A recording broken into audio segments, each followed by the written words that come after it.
There is a fair bit of monotony, if I can talk of it, describe it as that way at the moment with everything that's going on. So what is all of this doing to our psyche, these extended periods of isolation?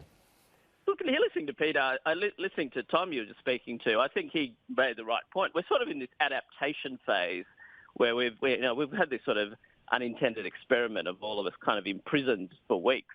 Now, those of us who were lucky enough to be able to work from home and keep things going are sort of adapting, and much of the country is heading into school holidays too. Look, I think the key issues here: how do we maintain routine? How do we maintain some semblance of sanity? Can we still exercise? You know, you see people in France running marathons on their balcony. I mean, I'm not sure how long we can keep that going. I've just walked past my wife doing some sort of online Pilates class at 6:45. We're doing all our bit. We're all putting on more weight. It's always a strange sight, that, isn't it? We're all putting on weight.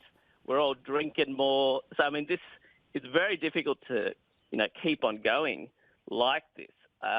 Look, on another level, you would think many people would go downhill in this state. Like, I've had several patients that I would have thought, would fall down, particularly people who were especially anxious.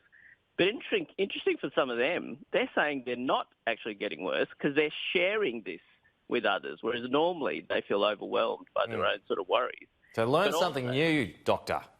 Hey, mate? Learn something new, that's what we've got to do, right? Well, that's true. People are trying hard there too, taking out new skills.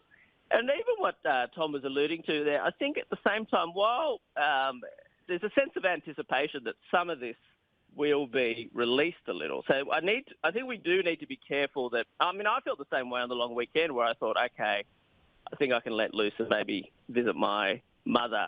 But even that felt a little bit kind of clandestine, a little bit like I was living on the edge a little, isn't it? So, yeah. We're sort of, we're kind of bouncing between these two extremes.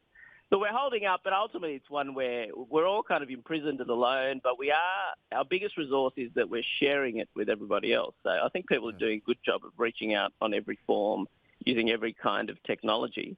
But on another level, God, there's only so long we can go like this, I would imagine, Pete. Yeah. I'll keep you posted. Yeah, well, we'll get you on again when we can get a visual of you, Doctor, and I want to ask you how you're going with your Pilates.